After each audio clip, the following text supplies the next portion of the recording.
Morning ന്യൂസിലേക്ക് വിശദമായി നമ്മൾ ആദ്യം ഒരു വിയോഗ വാർത്തയിലേക്കാണ് പോകുന്നത്. കേരള കോൺഗ്രസ് ജോസഫ് വിഭാഗം നേതാവ് അഡ്വക്കേറ്റ് പ്രിൻസ് ലൂക്കോസ് അന്തരിച്ചു. 53 വയസ്സായിരുന്നു. വേളാങ്കണ്ണിയിൽ നിന്ന് കോട്ടയത്തേക്കുള്ള യാത്രക്കിടെ ഹൃദയാഘാതത്തെ തുടർന്നാണ് അന്ത്യം. ടോബി ജോൺസൺ ഉണ്ട് ഇപ്പോൾ വിവരങ്ങളുമായി കോട്ടയത്ത് നിന്ന്. ടോബി, എന്തൊക്കെയാണ് വിശദാംശങ്ങൾ? ഉന്മേഷ്, ഇന്ന് പുലർച്ചെ ഏകദേശം 3 മണിയോടുകൂടിയാണ് ഈ സംഭവം ഉണ്ടായത് എന്നാണ് നമുക്ക് അറിയാൻ സാധിക്കുന്നത്. വേളാങ്കണ്ണിയിൽ പോയി കുടുംബത്തോടൊപ്പം ട്രെയിനിൽ മടങ്ങുകയായിരുന്നു. ഈ ട്രെയിനിൽ വെച്ചാണ് ഹൃദയാഘാതം ഉണ്ടാകുന്നത്. ഉടൻ തന്നെ ആശുപത്രിയിലേക്ക് എത്തിക്കാനുള്ള ഒരു ബുദ്ധിമുട്ട് നേരിട്ടു എന്നാണ് നമുക്ക് മനസ്സിലാക്കാൻ സാധിക്കുന്നത്. ട്രെയിനിലായതുകൊണ്ട് തന്നെ എന്തായാലും ആശുപത്രിയിലേക്ക് എത്തിക്കാൻ ശ്രമിച്ചുവെങ്കിലും മരണം സംഭവിക്കുകയായിരുന്നു. നമുക്കറിയാവുന്നതുപോലെ കേരള കോൺഗ്രസ് നേതാവായിരുന്നു. കേരള കോൺഗ്രസിന്റെ കേരള കോൺഗ്രസ് എമ്മിന്റെ വിദ്യാർത്ഥി സംഘടനയിലൂടെയാണ് അദ്ദേഹം വളർന്നു വന്നത്. വിദ്യാർത്ഥി സംഘടനയുടെ സംസ്ഥാന പ്രസിഡന്റായി, അതുപോലെ തന്നെ KCM യൂത്ത് ഫ്രണ്ടിന്റെ സംസ്ഥാന പ്രസിഡന്റായി. അതിനുശേഷമാണ് ലോക്സഭയിലേക്ക് അദ്ദേഹത്തിന് 2019 സീറ്റ് ലഭിക്കുമെന്ന് പ്രതീക്ഷിച്ചു. ഏറ്റവും കൂടുതൽ സാധ്യത അന്ന് കേരള കോൺഗ്രസ് എമ്മിൽ കൽപ്പിച്ചിരുന്ന ഒരു വ്യക്തി കൂടിയായിരുന്നു. അതിനുശേഷം എന്നാൽ ആ സീറ്റ് അന്ന് ലഭിച്ചില്ല. എന്നാൽ ഏറ്റുമാനൂർ സീറ്റ്, നിയമസഭാ തെരഞ്ഞെടുപ്പിൽ ഏറ്റുമാനൂർ സീറ്റിൽ അദ്ദേഹം മത്സരിക്കുകയുണ്ടായി. VN വാസവനെതിരെയാണ് മത്സരിച്ചത്. അന്ന് മത്സരിച്ച് തോറ്റുവെങ്കിലും വലിയൊരു ജനപ്രീതി ഉണ്ടാക്കിയെടുക്കാൻ അദ്ദേഹത്തിന് സാധിച്ചു. എന്തായാലും ഒരു യുവ നേതാവാണ് ഇപ്പോൾ കേരള കോൺഗ്രസ് ജോസഫ് വിഭാഗത്തിൽ നിന്നും വിട പറഞ്ഞിരിക്കുന്നത്. ശരി, 53 വയസ്സായിരുന്നു പ്രിൻസ് ലൂക്കോസിന്. അദ്ദേഹം വേളാങ്കണ്ണിയിൽ നിന്ന് കോട്ടയത്തേക്കുള്ള യാത്രയ്ക്കിടെ ട്രെയിനിൽ വെച്ചാണ് അദ്ദേഹത്തിന് ഹൃദയാഘാതം ഉണ്ടായത് എന്നാണ് ഇപ്പോൾ അറിയുന്നത്. വിവരങ്ങൾ നൽകുകയായിരുന്നു ടോബി ജോൺസൺ കോട്ടയത്ത് നിന്ന്. സംസ്ഥാനത്തെ ഓണാഘോഷങ്ങൾക്ക് സമാപനം കുറിച്ചുള്ള തൃശൂരിലെ പുലികളി ഇന്ന്. വർഷങ്ങൾക്ക് ശേഷം സ്വരാജ് റൗണ്ടിൽ 9 പുലികളി സംഘങ്ങളാണ് ഇറങ്ങുന്നത്. പതിവിൽ നിന്ന് വ്യത്യസ്തമായി പുലി വരയ്ക്കും ചമയ പ്രദർശനത്തിനും ഇത്തവണ സമ്മാനമുണ്ട്. വിശദാംശങ്ങളുമായി ഇപ്പോൾ സൂരജ് സജിയും സുർജിത് തയ്യപ്പത്തും ശ്രീനിത കൃഷ്ണനും ചേരുന്നുണ്ട്. ആദ്യം സൂരജ് സജിയിലേക്കാണ്. സൂരജ്, ഈ ഒരുക്കങ്ങളെല്ലാം പൂർത്തിയായി കാണുമല്ലോ എല്ലാ സംഘത്തിന്റെയും. എന്തൊക്കെയാണ് വിവരങ്ങൾ അവിടെ നിന്ന് സൂരജ്? ഉന്മേഷ്, എല്ലായിടത്തും അതായത് വിവിധ പുലിമടകളിലെല്ലാം തന്നെ ഒരുക്കങ്ങൾ തകൃതിയായി നടക്കുന്നു. പലയിടത്തും രാവിലെ തന്നെ തുടങ്ങിയതാണ്. അതായത് 4 മണിക്കും 5 മണിക്കൊക്കെ ഇതിന്റെ ഒരുക്കങ്ങൾ തുടങ്ങി. നമ്മളിപ്പോൾ കാണുന്നത് ഇതിന് പെയിന്റ്, അതിനുവേണ്ടി പുലിക്കുള്ള ചായം മിക്സ് ചെയ്യുന്നതാണ് കാണുന്നത്. എന്തായി പുലി ഒരുക്കങ്ങളൊക്കെ? പുലിക്കളി ഒരുക്കങ്ങൾ നമ്മൾ തുടങ്ങിയിരിക്കുന്നു. പെയിന്റില് ആദ്യം തന്നെ പെയിന്റിന്റെ അരയിലാണ്. പെയിന്റ് അര കഴിഞ്ഞ് കഴിഞ്ഞാൽ വേഷം വരയ്ക്കാൻ തുടങ്ങുന്നതായിരിക്കും. പിന്നെ ഞങ്ങൾ 7 വർഷത്തിന് ശേഷം അതിഗംഭീരമായി തിരിച്ചു വരവാണ് ഞങ്ങളുടെ. കഴിഞ്ഞ വർഷമൊന്നും ഈ നായ്ക്കനാൽ സംഘം ഉണ്ടായിരുന്നില്ല. ഇത്തവണ അവർ 2 വർഷത്തിന് ശേഷം, അല്ല 7 വർഷത്തിന് ശേഷം ഇറങ്ങുന്നതാണ്. അതുകൊണ്ട് തന്നെ അതിഗംഭീരമാണ്. അതിഗംഭീരമായിട്ടാണ് നമ്മൾ ഇറങ്ങുന്നത് 7 വർഷത്തിന് ശേഷം. ഈ സസ്പെൻസുകളൊക്കെ ഉണ്ടോ? സസ്പെൻസുകളുണ്ട് അത്യാവശ്യം. അപ്പൊ പിന്നെ പുലിയുടെ 2 സ്റ്റെപ്പ് ഒന്ന് കാണിച്ചാലോ? സ്റ്റെപ്പ് കാണിച്ചാലോ? വേഷം ഇട്ടിട്ട് മതിയോ? അല്ല, ഇപ്പൊ രണ്ടൊന്നും എങ്ങനെ ചൂട് വെക്കൊന്ന് ഇങ്ങനെ ഇല്ലെങ്കിലും നല്ല വയറൊക്കെ ഉള്ള പുലിയാണ്. എന്തായാലും ഇവിടെ ഞാനിപ്പോൾ നിൽക്കുന്നത് നായ്ക്കനാലിന്റെ പുലിമടയിലാണ്. അവിടെ ഒരുക്കങ്ങളെല്ലാം തുടങ്ങിയിരിക്കുന്നു. അതോടൊപ്പം തന്നെ ഇന്നലെ ചമയ പ്രദർശനമെല്ലാം കഴിഞ്ഞ് ദിവസങ്ങൾ നീണ്ട ചമയം തയ്യാറാക്കിയതാണ്. ഓരോ സംഘങ്ങളും ഈ ചമയം തയ്യാറാക്കുന്നതിലൊക്കെ ഈ മത്സരം കൊണ്ടുവരാൻ, പുതുമ കൊണ്ടുവരാൻ ശ്രമിച്ചിട്ടുണ്ട്. വെയ്യൂരൊക്കെ ഈ പുലിയുടെ പാതകത്തിലടക്കം ഈ നഖം അടക്കം കടുപ്പിച്ചുകൊണ്ടുള്ള ഈ പുലിപ്പാതകങ്ങൾ ഉണ്ടാക്കുന്നു. അതോടൊപ്പം തന്നെ മറ്റ് സംഘങ്ങളാകട്ടെ എല്ലാവരും ഓരോരോ സംഘങ്ങളും മെറ്റാലിക് പെയിന്റ് ഉപയോഗിച്ചുകൊണ്ട് വിയൂർ ദേശം എത്തുന്നു. അങ്ങനെ തുടങ്ങി അതോടൊപ്പം തന്നെ പുലിയുടെ ചിത്രങ്ങൾ പതിപ്പിച്ച കുടയുമായി അയ്യന്തോൾ ദേശം എത്തുന്നു. അങ്ങനെ വിവിധ സംഘങ്ങൾ ഓരോ മത്സര ബുദ്ധിയോടുകൂടി പുതുമകൾ കൊണ്ടുവരാൻ ശ്രമിച്ചിട്ടുണ്ട്. ആ പുതുമകളെല്ലാം തന്നെ എന്തൊക്കെയാണെന്ന് നമുക്ക് വൈകുന്നേരം 4 മണിയോടുകൂടി അറിയാം. 4 മണിക്കാണ് ഈ സംഘങ്ങളെല്ലാം തന്നെ സ്വരാജ് റൗണ്ടിൽ കയറി തുടങ്ങുക. ഇക്കുറി തെക്കേ ഗോപുര നടയിലായിരിക്കും ഇതിന്റെ ഫ്ളാഗ് ഓഫ് ചടങ്ങ് നടക്കുക. അവിടെ മന്ത്രിമാരും MLA മാരും എല്ലാം ചേർന്ന് മേയർ MK വർഗീസിന്റെ അധ്യക്ഷതയിൽ ഈ പുലിക്കളിക്ക് ഫ്ളാഗ് ഓഫ് ചെയ്യുന്നതോടുകൂടി അതിന് തുടക്കമാകും. എന്തായാലും എല്ലാ സംഘങ്ങളിലും 51-നടുത്ത് പുലികൾ ഉണ്ടാകും എന്നുള്ളതാണ് പറയുന്നത്. ഇവിടെയൊക്കെ സസ്പെൻസുകളുണ്ട്, കുട്ടിപ്പുലികളുണ്ട്, വയറൻ പുലികളുണ്ട്, പെൺപുലികളുണ്ട്. അങ്ങനെ തുടങ്ങി വിവിധ തരത്തിലുള്ള പുലികൾ സ്വരാജ് റൗണ്ടിനെ കീഴടക്കും. ആ പുലികളുടെ തയ്യാറെടുപ്പുകൾ മടകളിൽ സജീവമായി തന്നെ തുടരുകയാണ്. ഉന്മേഷ്, ശരി, സൂരജ് സജിയാണ് ഇപ്പോൾ നായ്ക്കനാൽ സംഘത്തിനൊപ്പം ചേർന്ന് അവിടെ നിന്നുള്ള വിവരങ്ങൾ നൽകി. ഇനി സുർജിത് തയ്യപ്പത്തിലേക്കാണ്. സ്വരാജ് റൗണ്ടിൽ നിന്ന് നടുവിലാൽ ഗണപതി ക്ഷേത്ര പരിസരത്ത് നിന്നാണ് ഇപ്പോൾ സുർജിത് തയ്യപ്പത്ത് ചേരുന്നത്. സുർജിത്ത്, വൈകുന്നേരമായി കഴിഞ്ഞാൽ അവിടേക്ക് പുലികളൊക്കെ കൂട്ടത്തോടെ വരും. എന്തൊക്കെയാണ് അവിടെ നിന്നുള്ള വിവരങ്ങൾ സുർജിത്ത്?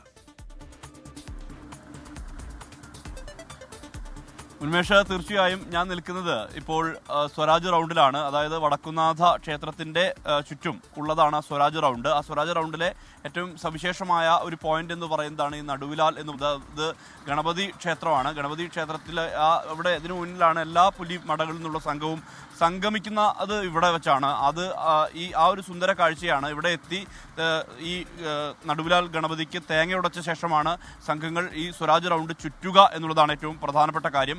അതിൽ കൃത്യമായ രീതിയിലുള്ള സമയക്രമം അടക്കം നിശ്ചയിച്ച് നൽകിയിട്ടുണ്ട് ഇവിടെ സംബന്ധിച്ചിടത്തോളം. ഇത് ആദ്യം എത്തുക യുവജന സംഘം വിയ്യൂരിൽ നിന്നുള്ള സംഘമാണ്. അത് വൈകിട്ട് 4 മണിയോടുകൂടി ഇവിടേക്ക് എത്തും. അതിൻ്റെ തുടർച്ചയായി കുട്ടംകുളങ്ങര ദേശം എത്തും. പിന്നീട് പാട്ടുരായ്ക്കൽ, അതിനുശേഷം നായ്ക്കനാൽ ദേശം, ശങ്കരൻകുളങ്ങര ദേശം, അയ്യന്തോൾ ദേശം, ചക്കാമുക്ക് ദേശം, വെളിയന്നൂർ ദേശം, ഒടുവിൽ സീതാറാം മില്ല്.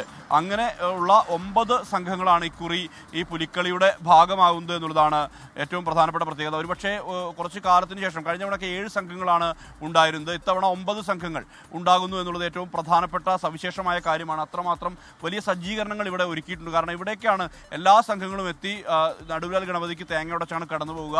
അതിൻ്റെ ഒരു ഭാഗത്ത് VIP ഗാലറി സജ്ജീകരിച്ചിട്ടുണ്ട്. അതോടൊപ്പം മറുഭാഗത്ത് മാധ്യമങ്ങൾക്ക് ക്യാമറ വെക്കാനുള്ള സൗകര്യം, അത്തരം ഒരു സൗകര്യം കൂടി ഇവിടെ ഒരുക്കിയിട്ടുണ്ട്. വലിയ സമ്മാനങ്ങൾ കാത്തിരിക്കുന്നു എന്നുള്ളതാണ് ഏറ്റവും പ്രധാനപ്പെട്ട കാര്യം.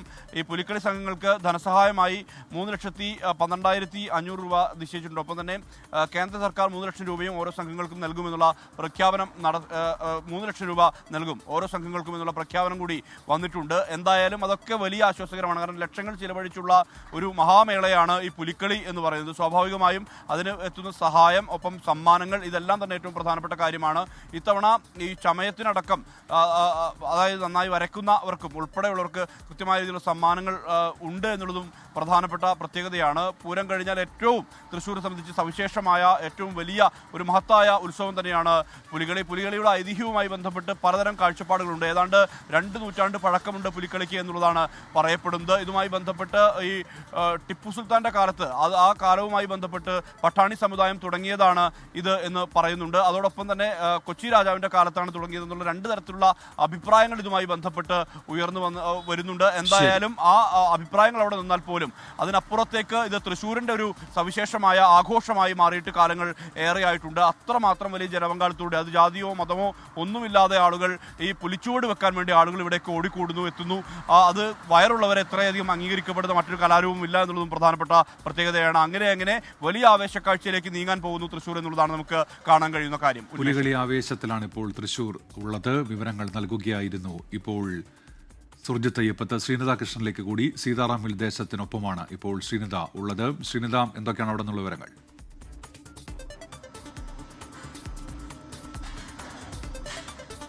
Umesh, very good morning. ഞാനിപ്പോൾ സീതാറാം മിൽ ദേശത്ത് നിൽക്കുകയാണ്. ഇവിടെ എവിടെ നോക്കിയാലും പുലികളുടെ ഒരു ആരവമാണ്.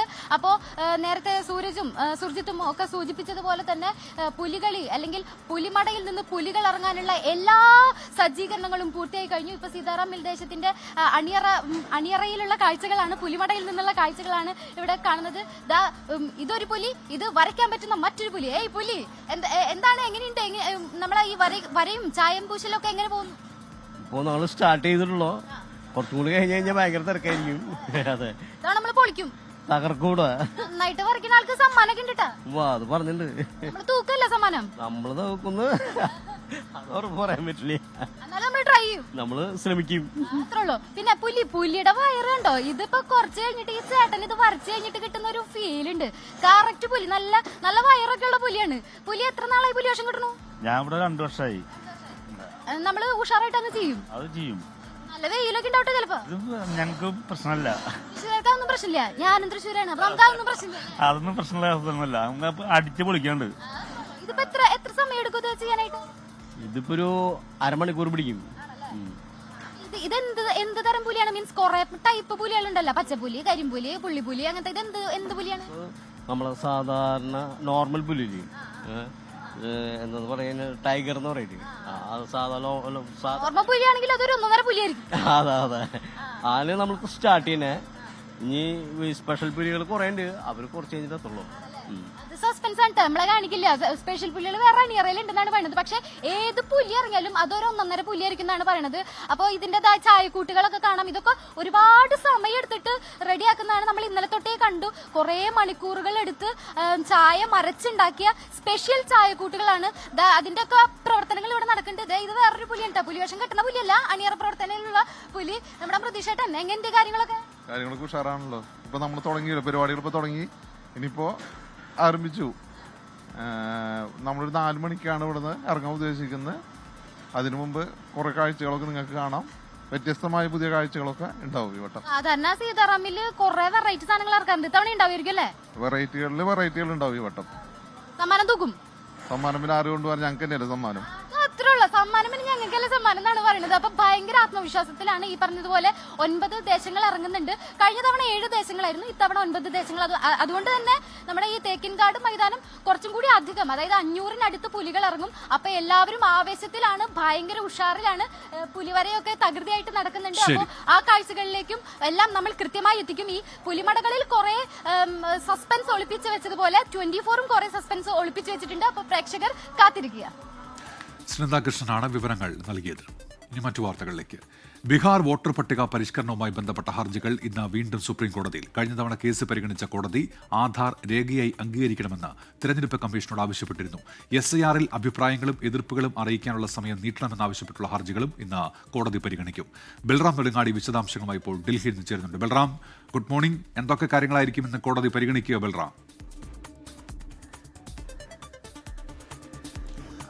ഉന്മേഷ്, രാജ്യം ഉറ്റുനോക്കുന്ന ഒരു കേസാണ് ബീഹാറിലെ വോട്ടർ പട്ടിക പരിഷ്കരണവുമായി ബന്ധപ്പെട്ട പ്രതിപക്ഷ പാർട്ടികൾ അടക്കമുള്ളവർ നൽകിയ ഹർജി. ഇതിൽ പ്രധാനമായും കഴിഞ്ഞ തവണ ഈ കേസ് പരിഗണിക്കുന്ന ഘട്ടത്തിൽ ആധാർ ഒരു രേഖയായി ഉൾപ്പെടുത്തണം എന്ന കാര്യം സുപ്രീം കോടതി നിർദ്ദേശിച്ചിരുന്നു. ഇതിൽ എന്താണ് തെരഞ്ഞെടുപ്പ് കമ്മീഷന്റെ നിലപാട് എന്നുള്ളത് ഇന്ന് അറിയാൻ കഴിയും. പ്രധാനമായും 11 രേഖകളാണ് തെരഞ്ഞെടുപ്പ് കമ്മീഷൻ ഈ SIR-നായി ബീഹാറിൽ ഉൾപ്പെടുത്തിയിരുന്നത്.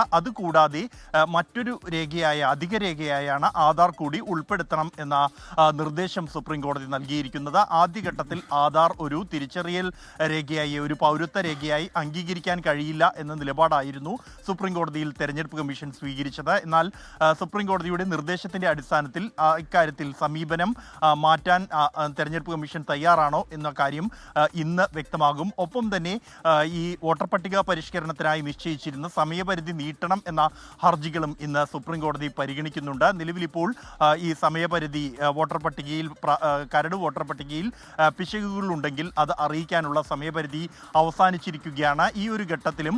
എന്നാൽ നിരവധി വോട്ടർമാർ ഇപ്പോഴും വോട്ടർ പട്ടികയ്ക്ക് പുറത്താണ് എന്നും പരാതികൾ ഇവർക്ക് വോട്ട് നഷ്ടപ്പെടുന്ന സാഹചര്യം ഇതിലൂടെ ഉണ്ടാകുമെന്ന കാര്യമാണ് ഹർജിക്കാർ ചൂണ്ടിക്കാണിച്ചിരിക്കുന്നത്. ഇക്കാര്യത്തിലും കോടതിയുടെ നിലപാട് ഇന്ന് വ്യക്തമാകും. സൂര്യകാന്ത് അധ്യക്ഷനായ ബെഞ്ചാണ് ഈ കേസ് പരിഗണിക്കുന്നത്. പ്രത്യേകിച്ചും രാജ്യത്ത് മറ്റ് സംസ്ഥാനങ്ങളിൽ കൂടി ഈ വോട്ടർ പട്ടിക പരിഷ്കരണം നടപ്പാക്കും എന്ന കാര്യം തെരഞ്ഞെടുപ്പ് കമ്മീഷൻ വ്യക്തമാക്കിയിട്ടുണ്ട്. ഈ മാസം 10-ന് ഇതുമായി ബന്ധപ്പെട്ടുള്ള യോഗം ചേരാനിരിക്കെയാണ് ബീഹാറിലെ വോട്ടർ പട്ടിക പരിഷ്കരണവുമായി ബന്ധപ്പെട്ട ഹർജികൾ സുപ്രീം കോടതി ഇന്ന് വീണ്ടും പരിഗണിക്കുന്നത്. ഉന്മേഷ്. ശരി ബൽറാം നെടുങ്ങാടിയാണ് ഡൽഹിയിൽ നിന്ന് വിവരങ്ങൾ നൽകിയത്. ഉപരാഷ്ട്രപതി തിരഞ്ഞെടുപ്പ് നാളെയാണ്. NDA സ്ഥാനാർത്ഥി CP രാധാകൃഷ്ണനും സംയുക്ത പ്രതിപക്ഷ സ്ഥാനാർത്ഥി B സുദർശൻ റെഡ്ഡിയും തമ്മിലാണ് മത്സരം. പാർലമെന്റിന്റെ ഇരുസഭകളിലെയും അംഗങ്ങൾ ഉൾപ്പെട്ട ഇലക്ടറൽ കോളേജിൽ NDAയ്ക്കാണ് മുൻതൂക്കം. ബൽറാം നെടുങ്ങാടിയുണ്ട് വിവരങ്ങളുമായി ഇപ്പോൾ ഡൽഹിയിൽ നിന്ന്. ബൽറാം, ഈ നിലവിലെ സാഹചര്യത്തിൽ വലിയ മാറ്റങ്ങളൊന്നും വരാനുള്ള സാധ്യതയില്ലല്ലോ ബൽറാം? എന്തൊക്കെയാണ് വിവരങ്ങൾ ബൽറാം? ഉന്മേഷ്, നിലവിലെ സാഹചര്യത്തിൽ NDAയ്ക്ക് തന്നെയാണ് മുൻതൂക്കം. രാജ്യസഭയിലെ തിരഞ്ഞെടുക്കപ്പെട്ട അംഗങ്ങളും നാമനിർദ്ദേശം ചെയ്യപ്പെട്ട അംഗങ്ങളും ഒപ്പം തന്നെ ലോക്സഭാ അംഗങ്ങളും ഉൾപ്പെട്ടതാണ് ഈ ഉപരാഷ്ട്രപതി തെരഞ്ഞെടുപ്പിനുള്ള ഇലക്ടോറൽ കോളേജ് എന്നുള്ളത്. അതിൽ NDAയ്ക്ക് കൃത്യമായി തന്നെ മുൻതൂക്കമുണ്ട്. അതുകൊണ്ട് തന്നെ NDA സ്ഥാനാർത്ഥി CP രാധാകൃഷ്ണൻ തന്നെയാണ് ഈ ഉപരാഷ്ട്രപതി തെരഞ്ഞെടുപ്പിലെ ഈ ഘട്ടത്തിൽ മുൻതൂക്കം. അതേസമയം ഇതൊരു ആശയപരമായ ഒരു പ്രത്യയശാസ്ത്രത്തിന് വേണ്ടിയുള്ള പോരാട്ടം എന്നാണ് പ്രതിപക്ഷ ഐക്യം വിശേഷിപ്പിക്കുന്നത്. കഴിഞ്ഞ ദിവസവും ഈ പ്രതിപക്ഷ ഐക്യത്തിൻ്റെ സംയുക്ത സ്ഥാനാർത്ഥിയായ സുദർശൻ റെഡ്ഡി ഒരു ആഹ്വാനം എല്ലാ MP-മാരോടുമായി നടത്തിയിരുന്നു. ജനാധിപത്യത്തെ സംരക്ഷിക്കുന്നതിന് വേണ്ടി തനിക്ക് വോട്ട് ചെയ്യണമെന്നാണ് അദ്ദേഹം എക്സിലൂടെ ആഹ്വാനം ചെയ്തിരിക്കുന്നത്. ഇന്ന് ഇതുമായി ബന്ധപ്പെട്ട് ഈ തെരഞ്ഞെടുപ്പുമായി ബന്ധപ്പെട്ട് അംഗങ്ങൾക്ക് പരിശീലനം നൽകുന്നതിന് വേണ്ടിയുള്ള ഒരു പ്രത്യേക പരിപാടി ഇന്ന് പാർലമെന്റിന്റെ സെൻട്രൽ ഹാളിലുണ്ട്. ഇന്ത്യ സഖ്യ അംഗങ്ങൾക്ക് വേണ്ടിയുള്ള പരിശീലനമാണ് ഇന്ന് ഉച്ചയ്ക്ക് 2:30 പാർലമെന്റിന്റെ സെൻട്രൽ ഹാളിൽ വെച്ച് നടക്കുക. ഏത് തരത്തിലാണ് വോട്ട് രേഖപ്പെടുത്തേണ്ടത് എന്നത് അടക്കമുള്ള കാര്യങ്ങളിൽ അംഗങ്ങൾക്ക് പരിശീലനം നൽകാൻ ഉദ്ദേശിച്ചുള്ളതാണ് ഈ ഒരു പരിപാടി. അതിനുശേഷം ഇന്ന് വൈകിട്ട് 7:30 കോൺഗ്രസ് അധ്യക്ഷൻ മല്ലികാർജ്ജുൻ ഖർഗെയുടെ വസതിയിൽ പ്രതിപക്ഷ അംഗങ്ങൾക്ക് വിരുന്ന് ഒരുക്കിയിട്ടുണ്ട്. അതേസമയം കഴിഞ്ഞ ദിവസം തന്നെ BJP അംഗങ്ങൾക്ക് NDA അംഗങ്ങൾക്ക് വേണ്ടിയുള്ള ഈ പരിശീലന പരിപാടി നടന്നിരുന്നു. ഇന്ന് രാവിലെയും അതിൻ്റെ തുടർച്ചയുണ്ടാകും. അതിന് ശേഷമായിരിക്കും ഈ പ്രതിപക്ഷ അംഗങ്ങൾക്ക് വേണ്ടിയുള്ള പരിശീലനം നടക്കുക. നാളെ രാവിലെ 10 മണി മുതൽ 5 മണി വരെയാണ് തെരഞ്ഞെടുപ്പ് നടക്കുക. തൊട്ടു പിന്നാലെ തന്നെ ഫലവും പ്രഖ്യാപിക്കും. ഈ തെരഞ്ഞെടുപ്പിൻ്റെ വരണാധികാരി എന്നുള്ളത് രാജ്യസഭാ സെക്രട്ടറി ജനറലായ PC മോദിയാണ്. അദ്ദേഹത്തിൻ്റെ നേതൃത്വത്തിലായിരിക്കും ഈ തെരഞ്ഞെടുപ്പ് നടപടികൾ നടക്കുക. മറ്റ് എല്ലാ തയ്യാറെടുപ്പുകളും തെരഞ്ഞെടുപ്പിന് വേണ്ടിയുള്ളത് പൂർത്തിയായതായാണ് രാജ്യസഭാ സെക്രട്ടേറിയറ്റ് അറിയിക്കുന്നത്. ഉന്മേഷ്. ബൽറാം നെടുങ്ങാടിയാണ് ഡൽഹിയിൽ നിന്ന് വിവരങ്ങൾ നൽകിയത്. ഇനി നോക്കാം ചില ദേശീയ വാർത്തകൾ ചുരുക്കത്തിൽ. ദക്ഷിണ കൊൽക്കത്തയിലെ ബൻസ്ട്രോളിയിൽ യുവതിയെ തൂങ്ങിമരിച്ച നിലയിൽ കണ്ടെത്തി. ആൺസുഹൃത്തിന് വീഡിയോ കോൾ ചെയ്ത് തൂങ്ങിമരിക്കുമെന്ന് പറഞ്ഞ ശേഷമായിരുന്നു ആത്മഹത്യ. 23-കാരിയെ സുദീപ്തിയാണ് മരിച്ചത്. കൊൽക്കത്തയിൽ ബർത്ത്ഡേ പാർട്ടിക്കിടെ 20 വയസ്സുകാരിയെ സുഹൃത്തുക്കൾ ചേർന്ന് കൂട്ടബലാത്സംഗം ചെയ്തു. ഒളിവിൽ പോയ പ്രതികളായ ചന്ദൻ മാലിക്, ദീപ് എന്നിവർക്കായി പോലീസിന്റെ തിരച്ചിൽ.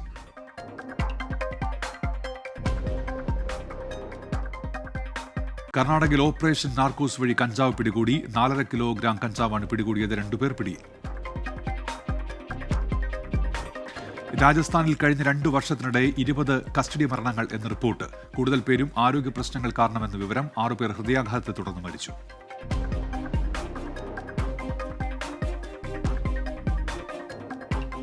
ഇന്ന് അന്താരാഷ്ട്ര സാക്ഷരതാ ദിനമാണ്. എല്ലാവരും അക്ഷരാഭ്യാസം നേടേണ്ടതിന്റെ ആവശ്യകതയെക്കുറിച്ച് ബോധവൽക്കരിക്കുന്നതിനാണ് സാക്ഷരതാ ദിനം ആചരിക്കുന്നത്.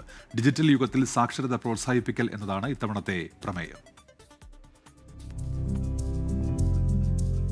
വ്യക്തികളെയും സമൂഹത്തെയും സാക്ഷരതയുടെ പ്രാധാന്യം ഓർമ്മിപ്പിക്കുന്നതിനും സമൂഹത്തെ സാക്ഷരതയുള്ളതാക്കാൻ പ്രയത്നിക്കേണ്ടതിന്റെ പ്രാധാന്യം ചൂണ്ടിക്കാട്ടുന്നതിനുമായി 1967 മുതലാണ് യുനെസ്കോ ലോക സാക്ഷരതാ ദിനം ആചരിക്കാൻ തുടങ്ങിയത്.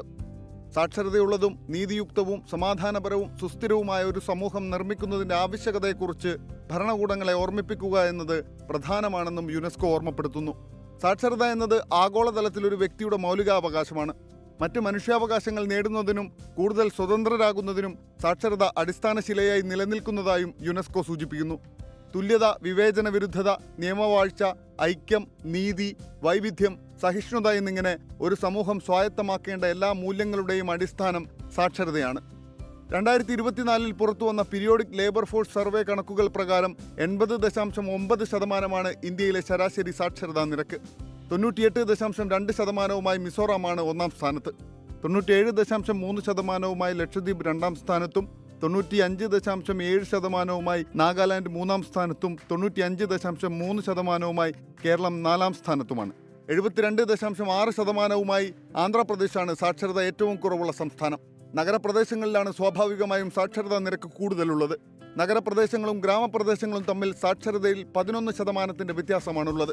വടക്കുകിഴക്കൻ പ്രദേശത്തെ കുഞ്ഞു സംസ്ഥാനങ്ങൾ മികച്ച പ്രകടനം കാഴ്ചവെക്കുന്നതായാണ് കണക്കുകൾ സൂചിപ്പിക്കുന്നത്. പൗരാവകാശങ്ങളും വ്യക്തി സ്വാതന്ത്ര്യവും പൂർണ്ണാർത്ഥത്തിൽ ആസ്വദിക്കാൻ സാക്ഷരത അവിഭാജ്യ ഘടകമാണെന്ന് ഈ ദിവസം ഓർക്കാം. Research desk 24. നടി മഞ്ജു വാര്യരെ സമൂഹ മാധ്യമങ്ങളിലൂടെ അപകീർത്തിപ്പെടുത്തിയ കേസിൽ കേരള പോലീസ് കസ്റ്റഡിയിലെടുത്ത സംവിധായകൻ സനൽകുമാർ ശശിധരനെ ഇന്ന് കൊച്ചിയിലെത്തിക്കും. മുംബൈയിൽ നിന്ന് ട്രെയിൻ മാർഗം ഇന്ന് രാത്രിയോടെയാകും സനൽകുമാർ ശശിധരനെ കൊച്ചിയിലെത്തിക്കുക. അമേരിക്കയിൽ നിന്ന് മടങ്ങും വഴി മുംബൈ വിമാനത്താവളത്തിൽ ഇമിഗ്രേഷൻ വിഭാഗം തടഞ്ഞ സംവിധായകനെ എളമക്കര പോലീസാണ് കസ്റ്റഡിയിൽ വാങ്ങിയത്. സമൂഹ മാധ്യമങ്ങളിലൂടെ അപകീർത്തികരമായ പോസ്റ്റുകൾ പങ്കുവച്ചെന്നും വ്യാജ ഓഡിയോ സന്ദേശം പ്രചരിപ്പിച്ചുവെന്നും ആരോപിച്ച് നടി മഞ്ജു വാര്യർ നൽകിയ പരാതിയിലാണ് നടപടി. ടൂറിസം വകുപ്പിന്റെ ബേപ്പൂർ വാട്ടർ ഫെസ്റ്റ് മീഡിയ അവാർഡുകൾ 24-ന്.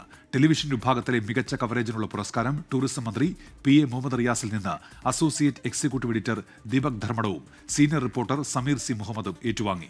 ക്യാമറമാനുള്ള പ്രത്യേക പരാമർശവും 24-നാണ്. രാജേഷ് വെള്ളരിക്കുണ്ട് അവാർഡ് ഏറ്റുവാങ്ങി. MLA-മാരായ തോട്ടത്തിൽ രവീന്ദ്രൻ, അഹമ്മദ് ദേവർകോവിൽ, മേയർ ബീന ഫിലിപ്പ്, ജില്ലാ കളക്ടർ സ്നേഹിൽ കുമാർ സിംഗ് തുടങ്ങിയവരും ചടങ്ങിൽ പങ്കെടുത്തു. നോക്കാം ചില അറിയിപ്പുകൾ.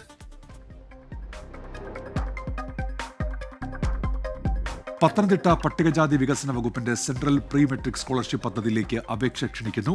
അനാരോഗ്യ ചുറ്റുപാടിൽ തൊഴിലെടുക്കുന്നവരുടെ മക്കൾക്ക് കേന്ദ്ര സർക്കാർ നിശ്ചയിച്ച നിബന്ധനകളുടെ അടിസ്ഥാനത്തിൽ സ്കോളർഷിപ്പ് ലഭിക്കും. Thiruvalla Manjadi duck hatchery and training ഇൻസ്റ്റിറ്റ്യൂട്ടിൽ ഇറച്ചിക്കോഴി വളർത്തൽ പരിശീലനം നടക്കുക ഈ മാസം 17-നും 18-നും.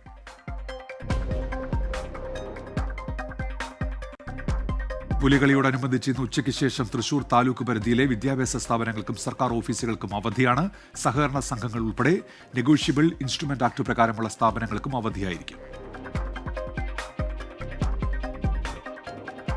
കേരളത്തിൽ ഒറ്റപ്പെട്ട ഇടങ്ങളിൽ ഇന്നും നാളെയും ഇടിമിന്നലോട് കൂടിയ മഴയ്ക്ക് സാധ്യതയുണ്ട്. മണിക്കൂറിൽ 30 മുതൽ 40 കിലോമീറ്റർ വരെ വേഗത്തിൽ ശക്തമായ കാറ്റിനും സാധ്യതയുണ്ടെന്ന് കാലാവസ്ഥാ വകുപ്പ്. പാലക്കാട് അയിലൂർ ഗവൺമെന്റ് UP സ്കൂളിൽ അധ്യാപക ഒഴിവുണ്ട്. അഭിമുഖം നാളെ രാവിലെ 10:30 നടക്കും.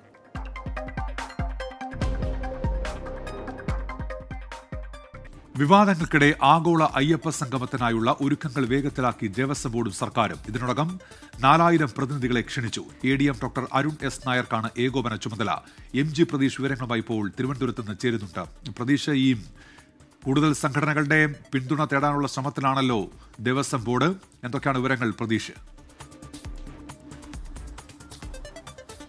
ഉന്മേഷ, ആഗോള അയ്യപ്പ സംഘവുമായി ബന്ധപ്പെട്ട് രാഷ്ട്രീയ എതിർപ്പുകൾ തുടരുമ്പോഴും ഒരുക്കങ്ങൾ തകൃതിയായി നടക്കുന്നുവെന്നതാണ് നമുക്ക് മനസ്സിലാക്കാൻ കഴിയുന്നത്. ഈ സംഗമത്തിനായി പമ്പയിലുള്ള ക്രമീകരണങ്ങൾ, ഒരുക്കങ്ങൾ, മറ്റ് നിർമ്മാണ പ്രവർത്തികളെല്ലാം തന്നെ പുരോഗമിക്കുന്നുണ്ട്. 4000 പേർക്ക് ഔദ്യോഗികമായി ഇതിനോടകം തന്നെ ദേവസ്വം ബോർഡ് ക്ഷണക്കത്ത് നൽകിയിട്ടുണ്ട്. 3000-ന് മുകളിൽ പ്രതിനിധികൾ അയ്യപ്പ സംഗമത്തിൽ എത്തുമെന്നതാണ് ദേവസ്വം ബോർഡ് പ്രതീക്ഷിക്കുന്നത്. 500 വിദേശ പ്രതിനിധികളും മറ്റ് ക്ഷണിക്കപ്പെട്ട പ്രതിനിധികളുമായിരിക്കും ഈ അയ്യപ്പ സംഗമത്തിൽ പങ്കെടുക്കുന്നത്. ജർമ്മൻ പന്തൽ ക്രമീകരിച്ചുകൊണ്ടായിരിക്കും പമ്പ ത്രിവേണി സംഗമത്തിൽ ഇതിനായുള്ള വേദി ഒരുക്കുന്നത്. ഈ ഓരോ സെക്ഷനുകളായി തിരിച്ചായിരിക്കും ഈ അയ്യപ്പ സംഗമം നടക്കുന്നത്. ശബരിമല മാസ്റ്റർ പ്ലാനുമായി ബന്ധപ്പെട്ടുള്ള വിശദമായ ചർച്ചകളും യോഗത്തിൽ ഉണ്ടായിരിക്കും. പക്ഷേ ഈ രാഷ്ട്രീയ പാർട്ടികൾ വലിയ എതിർപ്പ് അയ്യപ്പ സംഘവുമായി ബന്ധപ്പെട്ട തുടക്കം മുതൽ തന്നെ അറിയിച്ചിട്ടുണ്ട്. അതുകൊണ്ട് തന്നെ ഇതിൽ സമുദായ സംഘടനകളെ ഒപ്പം കൂട്ടി അയ്യപ്പ സംഗമം വിജയകരമാക്കാനാണ് സർക്കാരിൻ്റെയും ദേവസ്വം ബോർഡിൻ്റെയും തീരുമാനം.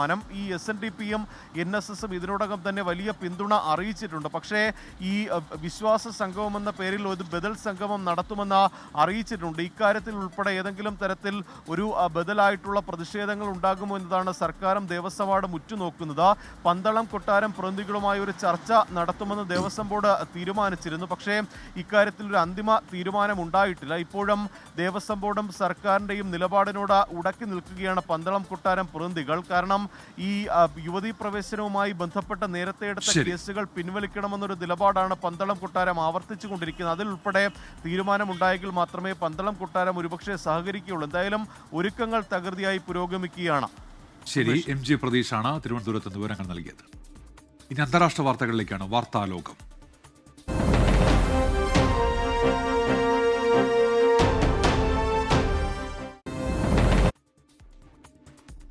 അമേരിക്കൻ തീരുവ ഭീഷണി ചർച്ച ചെയ്യാനുള്ള നിർണായക ബ്രിക്സ് ഓൺലൈൻ യോഗം ഇന്ന് ചേരും.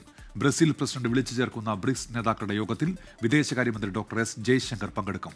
ട്രംപിന്റെ താരിഫ് നയങ്ങൾക്കെതിരെ സംയുക്ത പ്രസ്താവന ഇറക്കാനാണ് യോഗം ലക്ഷ്യമിടുന്നത്.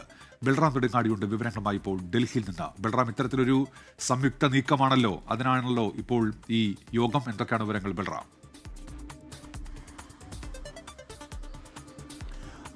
ഉന്മേഷ്, ഈ തീരുവ പ്രഖ്യാപിക്കുന്ന ഘട്ടത്തിൽ പ്രധാനമായും US പ്രസിഡന്റ് ഡൊണാൾഡ് ട്രംപ് അതൃപ്തി പ്രകടിപ്പിച്ചത് ബ്രിക്സ് രാജ്യങ്ങളുടെ മേൽ തന്നെയാണ്. ഇത് അമേരിക്കൻ വിരുദ്ധമായ കൂട്ടായ്മ എന്ന തരത്തിലാണ് അമേരിക്ക ഇതിനെ വിലയിരുത്തുന്നത്. ഈ ഒരു പശ്ചാത്തലത്തിൽ ഇന്ന് ചേരുന്ന ബ്രിക്സിന്റെ ഓൺലൈൻ യോഗം ഏറെ പ്രസക്തമാണ്. പ്രത്യേകിച്ചും ഇന്ത്യക്ക് സമാനമായി തന്നെ 50% തീരുവ അമേരിക്ക ഏർപ്പെടുത്തിയ മറ്റൊരു രാജ്യമാണ് ബ്രസീൽ.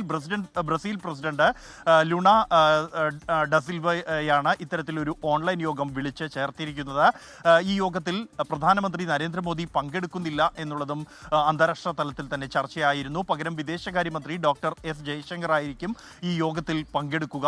യോഗത്തിൽ US-ന്റെ തീരുവയ്ക്കെതിരെ ഒരു സംയുക്ത പ്രസ്താവന ഇറക്കുന്നതിന് വേണ്ടിയാണ് ബ്രസീൽ ആലോചിക്കുന്നത്. ഇക്കാര്യം വിവിധ രാജ്യങ്ങളുമായി ഇതിനകം തന്നെ ആശയവിനിമയം നടത്തി എന്നാണ് മനസ്സിലാക്കാൻ കഴിയുന്നത്. അതേസമയം ഇത് ഒരു അമേരിക്കൻ വിരുദ്ധമായ ഒരു യോഗമല്ല എന്നാണ് ബ്രസീൽ ഇതുമായി ബന്ധപ്പെട്ട അന്താരാഷ്ട്ര മാധ്യമങ്ങളോട് ഉൾപ്പെടെ പ്രതികരിച്ചിരിക്കുന്നത്. എന്തായാലും ഈ യോഗത്തിൽ അമേരിക്കയുടെ തീരുവ ഭീഷണിയെ മറികടക്കാൻ എന്തെല്ലാം നടപടികൾ എടുക്കാൻ കഴിയും എന്ന കാര്യം ഈ യോഗം ചർച്ച ചെയ്യും.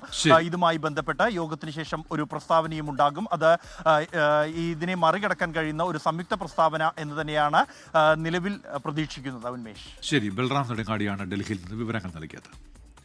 അമേരിക്ക മറ്റൊരു സാമ്പത്തിക മാന്ദ്യത്തിലേക്കെന്ന പ്രവചനം ക്രെഡിറ്റ് റേറ്റിംഗ് ഏജൻസിയായ മൂഡീസിലെ ചീഫ് ഇക്കണോമിസ്റ്റ് മാർക്ക് സാന്റിയാണ് പ്രവചനം നടത്തിയത്. അതിനിടെ റഷ്യയിൽ നിന്ന് എണ്ണ വാങ്ങുന്ന രാജ്യങ്ങൾക്ക് മേൽ കൂടുതൽ നികുതി ചുമത്താൻ അമേരിക്കൻ നീക്കമെന്നും റിപ്പോർട്ടുകളുണ്ട്.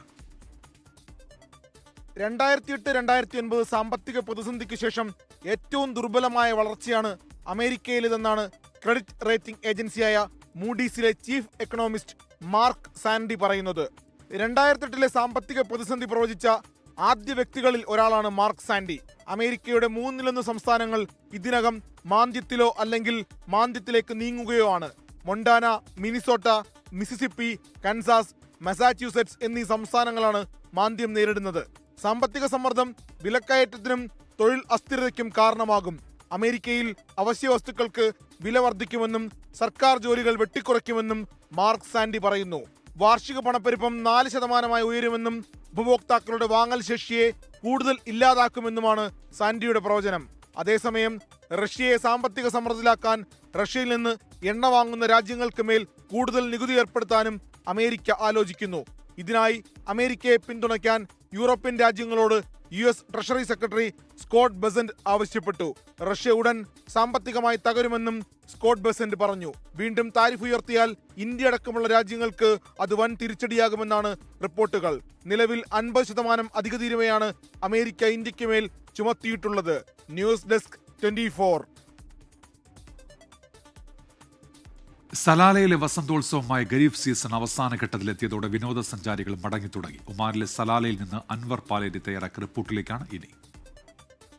2 മാസം നീണ്ടു നിൽക്കുന്ന ഖരീഫ് സീസൺ സലാലയിൽ മാത്രമല്ല ഒമാനിലെ മുഴുവൻ ആളുകൾക്കും, സ്വദേശികൾക്കും വിദേശികൾക്കും ഒരുപോലെ ആഘോഷത്തിന്റെ കാലമാണ്. സ്വാഭാവികമായും ബിസിനസ് മേഖലയിൽ ഈ സമയത്ത് വലിയ ഉണർവുണ്ടാകും. പല ആളുകളും, സലാലയിലെ പല ബിസിനസ്സുകാരും പറയുന്ന ഒരു കാര്യം, 2 മാസത്തെ ബിസിനസ് മതി. അതായത് ഞങ്ങൾക്ക് 2 മാസത്തെ വളരെ സമൃദ്ധമായ ഒരു ബിസിനസ് കാലം, ഈ ഖരീഫ് സീസണിൽ ഈ 2 മാസത്തെ ബിസിനസ് കാലം പൂർത്തിയാക്കി കഴിഞ്ഞാൽ ബാക്കിയുള്ള മാസം നാട്ടിൽ പോയി നിന്നാലും യാതൊരു കുഴപ്പവുമില്ല, ബിസിനസ് ഇല്ലെങ്കിൽ യാതൊരു കുഴപ്പവുമില്ല എന്ന് പറയുന്ന മലയാളി ബിസിനസ്സുകാരെ നിരവധി പേരെ സലാലയിൽ കണ്ടു. അതായത് ഈ വർഷത്തെ ഖരീഫ് സീസൺ ചെറിയ നേരിയ മഴ പൊഴിയുന്ന സമയം, അതുപോലെ തന്നെ ചുറ്റും പച്ചപ്പുകൾ. ഈ 10 മാസക്കാലം മയങ്ങിക്കിടന്ന അല്ലെങ്കിൽ കരിഞ്ഞു കിടന്ന ചെടികൾ ഭൂപ്രദേശം മുഴുവൻ ചുവന്ന് തുടുത്ത് പച്ചത്തുടുപ്പോടെ പൂക്കൾ വിരിയിച്ച് വളരെ മനോഹരമാകുന്ന ഒരു സമയം കൂടിയാണ് ഈ ഖരീഫ് സീസൺ. എന്തായാലും ഈ ഖരീഫ് സീസണിന് സമാപനമാവുകയാണ്. ഇനി കാത്തിരിപ്പാണ്. അടുത്ത ഖരീഫ് സീസണിന് വേണ്ടിയുള്ള മലയാളികൾ ഉൾപ്പെടെയുള്ള മുഴുവൻ വിദേശികളുടെയും കാത്തിരിപ്പാണ്. ഇനി നോക്കാം അന്താരാഷ്ട്ര വാർത്തകൾ ചുരുക്കത്തിൽ. ഹമാസിനോട് ആയുധം വെച്ച് കീഴടങ്ങാൻ ആവശ്യപ്പെട്ട് ഇസ്രായേൽ ബന്ദികളെ വിട്ടയക്കുകയും ഹമാസ് കീഴടങ്ങുകയും ചെയ്താലുടൻ ആക്രമണം അവസാനിപ്പിക്കുമെന്നും വിദേശകാര്യമന്ത്രി ഗിഡിയൻസൺ പറഞ്ഞു. എന്നാൽ കീഴടങ്ങില്ലെന്ന് വ്യക്തമാക്കിയ ഹമാസ് ഇസ്രായേൽ സൈന്യം ഗസയിൽ നിന്ന് പിന്മാറിയാൽ ബന്ദികളെ വിട്ടയക്കാം എന്നാണ് വ്യക്തമാക്കിയത്. അമേരിക്കയിൽ അറസ്റ്റിലായ തങ്ങളുടെ പൗരന്മാരെ മോചിപ്പിച്ച് തിരിച്ചെത്തിക്കാൻ പ്രത്യേക വിമാനം അയക്കുമെന്ന് ദക്ഷിണ കൊറിയ. യുഎസിലെ ജോർജിയയിലെ ഹുണ്ടായ് ഫാക്ടറിയിൽ നടത്തിയ റെയ്ഡിൽ അറസ്റ്റിലായവർക്കായാണ് വിമാനം സജ്ജമാക്കുന്നത്. അനധികൃത കുടിയേറ്റക്കാരായ 300 ദക്ഷിണ കൊറിയൻ പൗരന്മാർ അടക്കം 475 ജീവനക്കാരെയാണ് അമേരിക്കൻ കുടിയേറ്റ വകുപ്പ് കസ്റ്റഡിയിലെടുത്തത്. ഗസ സിറ്റിയിലെ ഇസ്രയേൽ ആക്രമണത്തിൽ 21 പലസ്തീനികൾ കൊല്ലപ്പെട്ടു. അഭയകേന്ദ്രമായി പ്രവർത്തിച്ച ബഹുനില കെട്ടിടങ്ങൾ തകർന്നടിഞ്ഞു. ഹമാസ് നേതൃത്വവുമായുള്ള ചർച്ചകൾ സജീവമായി തുടരുകയാണെന്ന് യുഎസ്. ബ്രിട്ടീഷ് പാർലമെന്റിന് മുന്നിൽ പലസ്തീൻ ആക്ഷൻ ഗ്രൂപ്പിനെ പിന്തുണച്ച് പ്രകടനം. പ്രതിഷേധക്കാരെ അറസ്റ്റ് ചെയ്ത് UK പോലീസ്. 400-ലധികം പേരെയാണ് അറസ്റ്റ് ചെയ്തത്. കൊച്ചി ബ്ലൂ ടൈഗേഴ്സിനെ കിരീടത്തിലേക്ക് നയിക്കാൻ സാധിച്ചതിൽ സന്തോഷമെന്ന് ക്യാപ്റ്റൻ സാലി സാംസൺ. സഞ്ജുവിന്റെ അഭാവം ടീമിന്റെ ഒത്തുണക്കം കൊണ്ട് മറികടന്നുവെന്നും സാലി സാംസൺ 24 പറഞ്ഞു. MG പ്രതീഷ് തയ്യാറാക്കിയ റിപ്പോർട്ടിലേക്ക്. Kochi blue tigers captain Sali Samson ഇപ്പോൾ 24നോടൊപ്പം ചേരുകയാണ്. ഈ ഫൈനൽ മത്സരത്തിൽ തുടക്കം മുതൽ തന്നെ ഒരു ആധികാരികത ഉണ്ടായിരുന്നു. അത്രത്തോളം ആധികാരികമായി തന്നെ ഒരു ജയവും നേടി. ഇങ്ങനെ കാണും. വളരെയധികം എക്സൈറ്റഡ് ആണ്, ബ്ലെസ്ഡ് ആണ്. ഒരുപാട് സന്തോഷമുണ്ട് ഇങ്ങനെ ഈ ഒരു രീതിയിൽ ഈ ടൂർണമെന്റ് ത്രൂ ഔട്ട് ഇത്രയും ഡോമിനേറ്റ് ചെയ്ത് നമ്മൾ കളിക്കാൻ പറ്റിയതും കപ്പടിക്കാൻ പറ്റിയതും നല്ല രീതിയിൽ ഫിനിഷ് ചെയ്യാൻ പറ്റിയതിനും വളരെയധികം ബ്ലെസ്ഡ് ആണ്. ഫൈനൽ മാച്ച് എങ്ങനെയായിരുന്നു? വലിയ ഡിഫിക്കൽട്ടീസ് ഉണ്ടായിരുന്നു? അങ്ങനെ ഫൈനലിൻ്റെതായ പ്രത്യേകതരം പ്രഷർ അങ്ങനെയൊന്നും ഇല്ലായിരുന്നു. എല്ലാം നോർമൽ. ഓരോ കളിയും നമ്മൾ ഇൻഡിവിജ്വൽ ഒരു ക്രിക്കറ്റ് മാച്ച് പോലെ തന്നെയാണ് കളിച്ചുകൊണ്ടിരിക്കുന്നത്. Full team throughout the tournament. Sanju ഇല്ലാത്ത ആ ഒരു മാച്ച് അത് ഏതെങ്കിലും ഘട്ടത്തിൽ ടീമിനെ അഫക്ട് ചെയ്തിരുന്നു? അതിനെ എങ്ങനെയാണ് ഓവർകം ചെയ്തത്? സഞ്ജു ഇല്ലാത്ത മാച്ചും നമുക്ക് ടീമിന് ആക്ച്വലി നല്ല ഡെപ്ത് ഉണ്ട്. എല്ലാവരും ഓൾറൗണ്ടേഴ്സ് ആണ്. നല്ല ബാറ്റിംഗ്. ലാസ്റ്റ് കളിക്കുന്ന അവസാനം കളിക്കുന്ന ആൾ വരെ ബാറ്റിംഗ് ചെയ്യും, ബോളിംഗും ചെയ്യും. കീപ്പർ വെച്ച് എല്ലാവരും ബാറ്റിംഗ് ബോളിംഗ് ചെയ്യുന്നതാണ്. അപ്പോൾ ആ ഒരു ടീം കിട്ടിയത് തന്നെ വളരെയധികം അനുഗ്രഹമുണ്ട്. അപ്പോൾ ഈ കൊല്ലം സെയിലേഴ്സ് ശക്തരായ ഒരു ടീമായിരുന്നു. പക്ഷെ ടോസ് ഒക്കെ അവർക്കൊരു അനുകൂലമായി വന്നിരുന്നു. അപ്പോഴൊക്കെ ഏതെങ്കിലും തരത്തിൽ ഒരു ഇല്ല നമുക്ക് ലാസ്റ്റ് ഈ ടൂർണമെന്റ് 3 കളി ടോസ് പോയിട്ടുണ്ട്. പക്ഷെ ആ 3 കളിയും നമ്മൾ ജയിച്ചിട്ടുണ്ട്. അത് ഒരുപാട് സന്തോഷമുള്ള ഒരു സംഭവമാണ്. ഇന്നത്തെ മാച്ച് സ്കോർ ഒരു 200-ന് മുകളിൽ പോകുമെന്ന് കരുതിയിരുന്നു. അതെ, നമ്മൾ ടാർഗറ്റ് ചെയ്തത് 180 to 200 ആയിരുന്നു. പക്ഷെ കുഴപ്പമില്ല, ഒരു അബോവ് ആവറേജ് സ്കോർ തന്നെയാണ് വന്നത്. പക്ഷേ ഈ വിക്കറ്റിൽ നമ്മുടെ ബോളേഴ്സിനെ എറിഞ്ഞ് പിടിക്കാന്നുള്ള ഒരു കോൺഫിഡൻസ് എനിക്കുണ്ടായിരുന്നു. Kochi blue tigers captain Sali Samson ആണ് ഇപ്പോൾ 24നോടൊപ്പം ചേർന്നത്. തികഞ്ഞ വലിയ സന്തോഷമാണ്. സഞ്ജു സാംസന്റെ അഭാവത്തിലും KCL-ൽ കപ്പിൽ മുത്തമിടാൻ കഴിഞ്ഞതിന്റെ ഒരു സന്തോഷമാണ് കൊച്ചി ബ്ലൂ ടൈഗേഴ്സ് ടീം ഒന്നടങ്കമുള്ളത്. ക്യാമറമാൻ ജിനുവേസ് രാജിനൊപ്പം MG പ്രതീഷ്, 24 തിരുവനന്തപുരം. കായിക വാർത്തകൾ ചുരുക്കത്തിൽ. ഫ്രഞ്ച് സൂപ്പർ താരം പ്രസ്നൽ കെംബാപ്പെ ഖത്തർ സ്പോർട്സ് ക്ലബിലേക്ക്. 2005-ലാണ് താരം പാരീസ് സെന്റ് ജെർമനൊപ്പം ചേരുന്നത്. PSG-ക്ക് 24 ട്രോഫികൾ നേടി. ഏഷ്യ കപ്പ് ക്രിക്കറ്റിനായി ടീം ഇന്ത്യ കഠിന പരിശീലനത്തിൽ. ബുധനാഴ്ച UAE-ക്കെതിരെയാണ് ഇന്ത്യയുടെ ആദ്യ മത്സരം. മാഞ്ചസ്റ്റർ യുണൈറ്റഡ് വിട്ട് ഗോൾ കീപ്പർ ആന്ദ്രെ ഒനാന 1 വർഷത്തെ ലോൺ വ്യവസ്ഥയിൽ തുർക്കി ക്ലബായ ട്രെബ്സൺപോളിലേക്ക് പോകും. മാഞ്ചസ്റ്റർ യുണൈറ്റഡ് യുവ ഗോൾ കീപ്പർ ലെമൻസിനെ സൈൻ ചെയ്തിരുന്നു.